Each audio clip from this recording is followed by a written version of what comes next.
Welcome to another edition of Bearcats All Access. I'm your host, Marshall Kramsky. The day is finally here. Cincinnati, Xavier. The 92nd edition of the Crosstown Shootout tips off in a little more than 2 hours. Head coach Wes Miller looking for his first victory as the head coach of the Bearcats against Xavier in this storied rivalry. We sit down with Coach Miller, who talks about the upcoming game. Plus, star point guard Dave Thomas joins the show. We hear all about his high-flying athleticism and his journey to get to Cincinnati. All that and so much more coming up on Bearcats All Access right now. Bearcats All Access, sponsored by All Good Home Improvements. Another crosstown week. What's different about this week for you and your program? I don't think there's a lot that's different in terms of our day-to-day. I think the things that are different are the external things, right? People in the community get excited about this game, which is one of the things that makes this game special. And there's just a lot more attention around the program. So the external things are different, but the internal things are the same. There's only 2 players on your team who have played in a crosstown at home. How do you prepare the rest of the guys for the environment that they're going to be walking into? If you had a really young team and a really inexperienced team, I think there's probably more to that. But even though we don't have guys that have played like in fifth, third in this particular game, we have a lot of guys that have played in big-time college basketball environments. So probably less concerned with the things that we have to do or say as coaches. But what is it that really stands out and is different about this rivalry as opposed to any other one that you've seen in the country or been a part of? The proximity of 2 schools that are in the same community. How much this is a sports town. I think it's the greatest sports town in America. I really believe that. The longer I've lived here, the more I come to appreciate it and value it. And college basketball is at the fabric. We talked a little bit about the emotional aspect of this game, but from the basketball aspect, the Xavier team, not against the caliber of a team at your level, but just put up 119 points earlier in the week. What is it that stands out about Xavier on the court to you? They're just a terrific basketball team. They are so gifted. They're so well coached. They're disciplined, and you mentioned 119 points. It doesn't matter who you're playing against. 119 points. And they played against a team that won 4 or 5 games already. It wasn't like they're playing against a bad opponent. But 119 points, I don't care if your opponent was bad. That's still impressive. And they can get 119 because they play with terrific pace. They put pressure on you on every single possession to get back and get your defense set. And if you get back and do that, it's just the beginning because they're going to really do a nice job of continuing to attack side to side and put pressure on you defensively to get good shots. But boy, you don't get back, they can score 119 on anybody. And so you got to get back. But they are terrifically well coached. They have terrific talent this year. They have, I think, maybe the most experienced team in the country. Within the rotational players. And then, Sean's teams are always extremely physical and sound defensively and great rebounding teams. So, yeah, it's an incredibly big challenge, but a fun challenge. You want to play against great teams and great environments. I know you're always locked into the next game, but just looking at this week as a whole, after Xavier, you guys got to play Dayton at Heritage Bank. Was this one of those weeks that you guys had circle of non-conference play that's going to be a real challenge for your team before Big 12 play starts? I think that, fans probably, circle what they appear to be the big games. I've always been, what's the next day look like in terms of your opportunity to get better? What's the next game look like? I think the most important game is the next game. And you say that in press conferences and you say that in media situations, and people think it's coach speak. And it really isn't. I look around the country and I see upsets all the time in college basketball. I see teams that have no name beat teams with big names. And, that reminds me all the time, never look ahead and never worry about anything other than what's up in front of you. In a little bit more than 2 hours, the 92nd edition of the Crosstown Shootout coming to Fifth Third Arena. We hear from head coach Wes Miller, Simas Lukosius, and Dylan Mitchell coming up. Cincinnati, Xavier, the 92nd edition of the Crosstown Shootout tips off in a little more than 2 hours. This is the 37th time in the rivalry history that one of the teams is ranked in the top 25 in the country. The Bearcats coming into the game ranked number 22. Earlier this week, head coach Wes Miller, Simas Lukosius, and Dylan Mitchell met with the media to talk to the season up to date and the upcoming battle against the Musketeers. It's one of the best rivalries in college sports. Yeah, I mean, I think we live for that competition.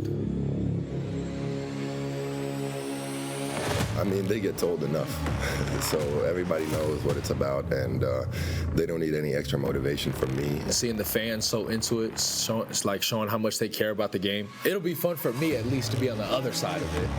It's like when having the crowd packed for me and the team. I'm very happy that I have a win over them, but I need to get another one. You know, this is one of the best sports towns in the United States. I've said this before, we play for the name on the front of our chest. We play for this city, we play for this university. So seeing the crowd, seeing the fans like that, I mean, that just gets us to a whole nother level. So they're gonna help us win games, like I've said before. Really, we just need to be us.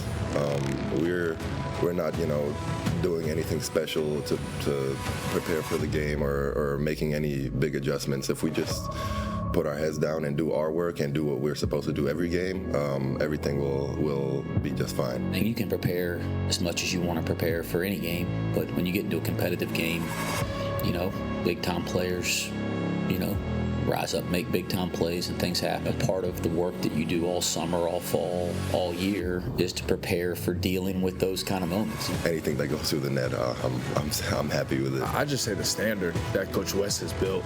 I think that's the biggest thing. Coach West gets a lot of freedom on the offensive side, but I mean, defensively, that's what it's all about. I mean, that's what it's going to take to win games. It's something that I was excited for, since I committed to Cincinnati.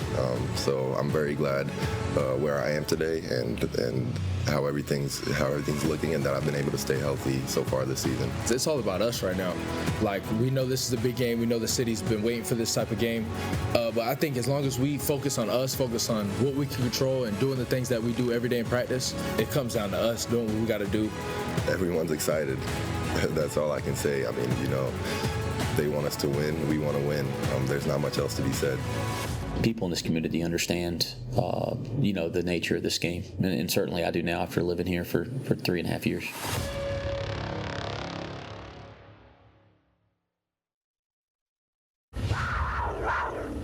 Cincinnati alum Katrina Merriweather is in her second year as the head of the Bearcats women's basketball team, and they are rolling this year. Already 6-2, coming off of a 95-52 victory over Western Illinois last Friday. The Bearcats next have their own crosstown shootout, taking on Xavier at the Cintas Center on Sunday. But before all of that, let's take a look at the sisterhood, highlighting the stories of the women's coaching staff.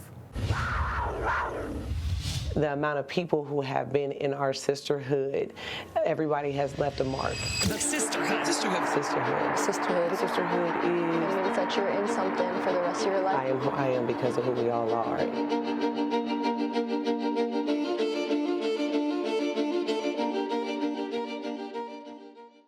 For a quick mic test, go and say your full name for me.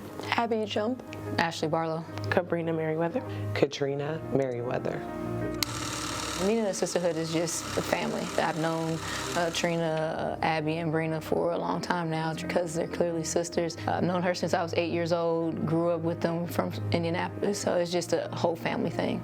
It has a bunch of different meanings. The main one being that it's not for 4 years, it's for the rest of your life. The meaning of the sisterhood is for us to be able to take care of all women, former, current, and future, that are a part of any program that any of us have ever been a part of. I have to give credit to Abby for bringing it into Wright State. Even though I feel like all of us have had our own sisterhoods in different ways. It is rare and it's special. It's because I think we're a well-oiled machine. We go off of Trina, what she brings to the table, and follow suit with her. It's just special because people make a place. Every place has some really awesome things to it, but the people always make it exactly what it is. You put a lot of trust into her because she gives you a lot of responsibility and opportunity. She means the world to me. It is an experience that I always knew I would get. You never know when. If it gives me another chance to support our family and support her and make her dreams come true, then I'm here as long as I can be. Yeah, she's awesome. She's a servant leader, so she's gonna get in there and get her hands dirty as well. She's not one of those that's gonna be like a dictator or anything like that. She's always serving. She wants to help you as much as you're gonna help her. So she's always just gonna be there for us. In a lot of ways, I wouldn't be the coach I am without her. Certainly not the person I am without her. Again, to give me the opportunity to go home and coach at my alma mater, I would drop anything to follow her, to stay with her at her alma mater.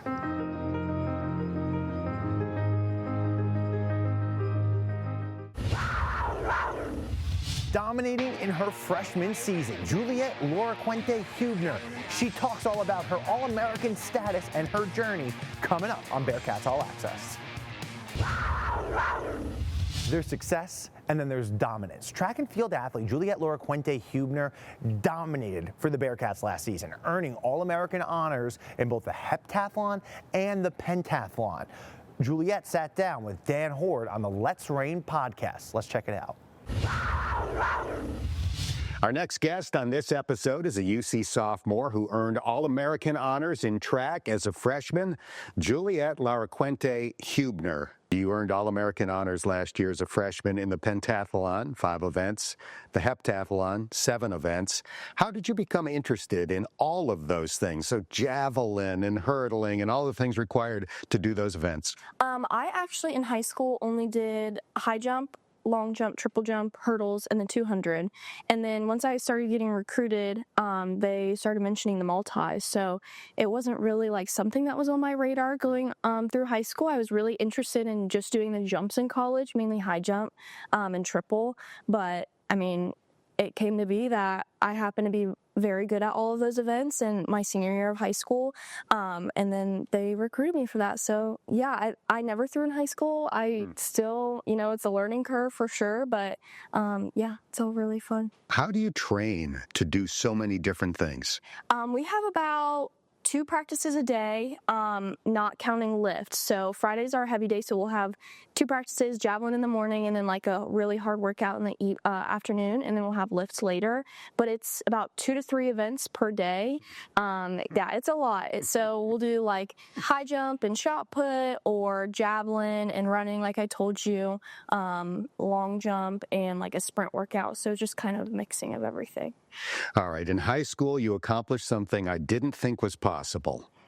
You were the only person from your high school to compete in the state meet, and you won the team title by yourself. Yeah. How is that possible? I don't know. I still don't know. I still think about it, and it's like it doesn't feel real. And it was just a crazy day, and it was like I was being pulled in all these different directions, doing 4 different events. Like I had to throw off my shoes to go to long jump, and I was in the middle of a high jump attempt, and it was just like all over the place. And it wasn't until I finished the hurdles that my dad like yelled out from the top of the stands and was like, "You're almost there, like you're about to win the team title." And it was just it was so crazy. It was crazy. So a one-person state team championship in track, which is amazing. So did you win all of your events in order for that to happen? Yes, yeah. I knew going into it that it was going to be possible, but obviously it was going to be hard. And I was like, if it happens, it happens. If it doesn't, it doesn't. I get second place as a team. Like, that's still pretty awesome. But yeah, I knew if I wanted to even be close to doing it, I had to win all 4, and it just happened to be. So that's tremendous. You also won the Archie Griffin Award, which they give out in Ohio every year to the top male and female in the state in terms of their sportsmanship. How do you balance sportsmanship with that burning desire to kick tail when you're on the track? I think just making friends with everyone. I feel like I'm very personable, and I just like to be friends with everyone that I'm around, and that's a big thing in the multis too. I mean, you're suffering through 2 days of competition, and you kind of just get close with all the girls because it's like you're competing against yourself rather than each other at some points. But just being friendly, I mean, it's just so nice to have people outside of your team, the people who you see every day, and you go to a meet and you're like, oh my gosh, hey, what's up?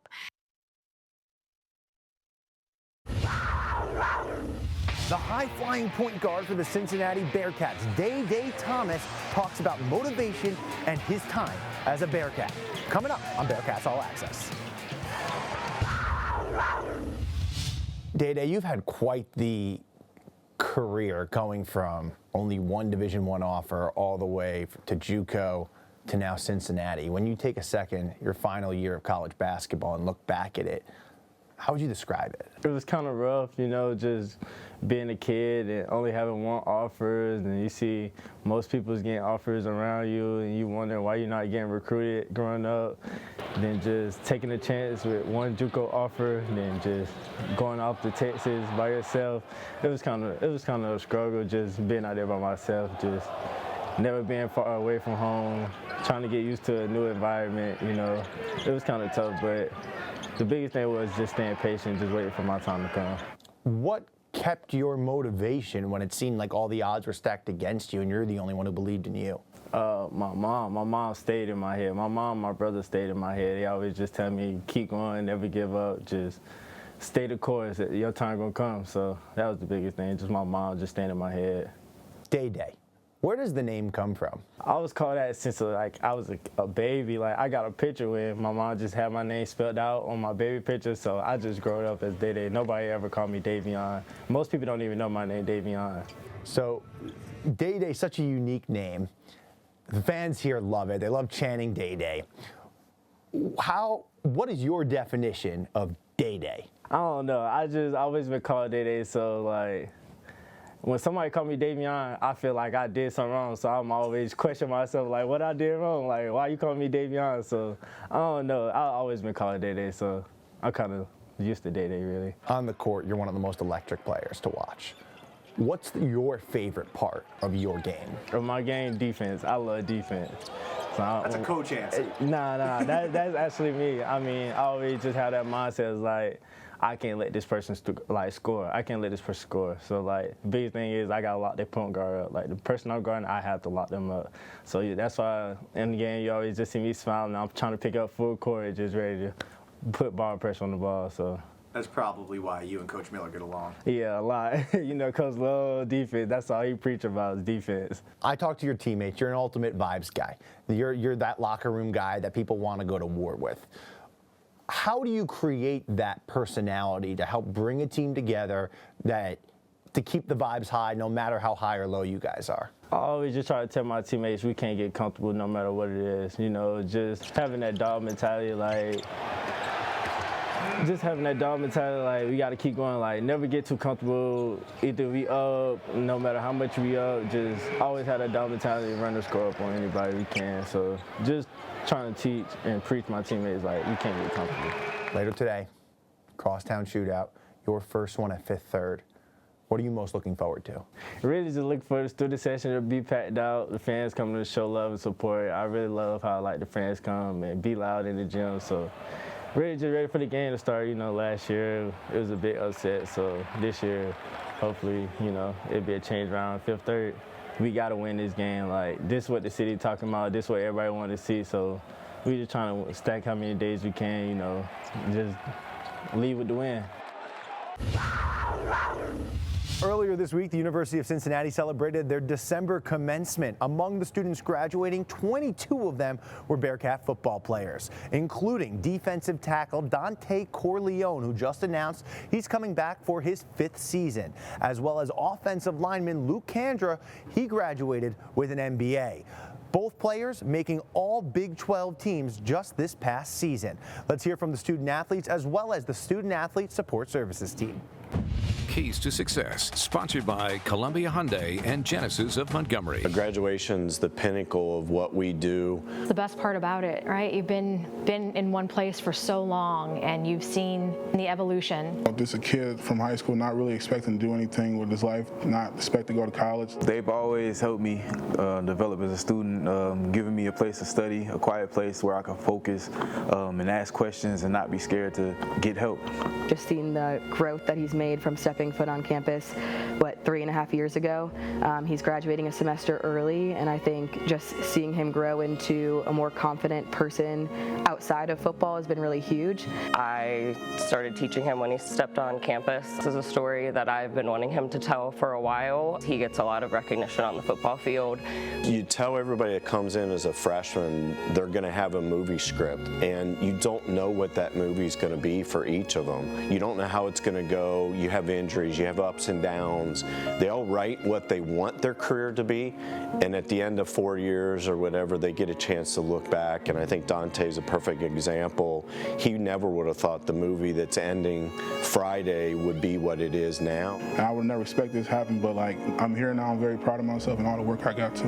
Miss Carey, she did an amazing job. I mean, she helped me throughout the way, coming into transferring to UC and just having me finish out with my undergrad and my MBA. So it's just what they do on a daily basis is amazing. Like Luke came in with a plan, right? And he was like, Miss Carey, this is what I want to do. Help me get there.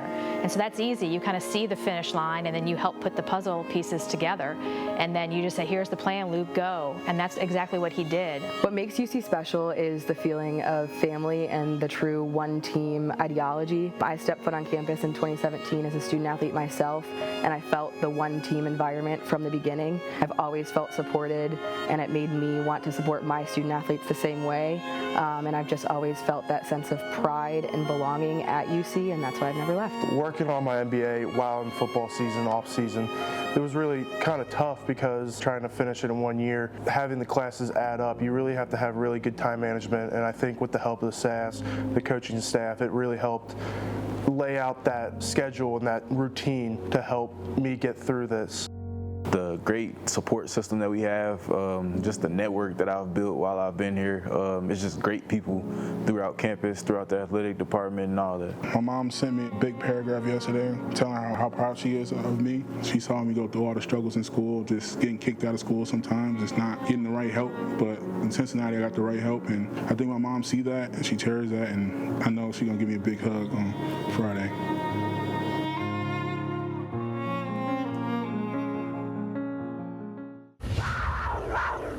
That's all the time we have this week on Bearcats All Access, the 92nd edition of the Crosstown Shootout, about to tip off in a little more than 2 hours. I'm your host, Marshall Kramsky. Make sure to tune in every week to Bearcats All Access at 11:30 a.m. on WCPO 9 for the most in-depth coverage you'll have of the Cincinnati Bearcats.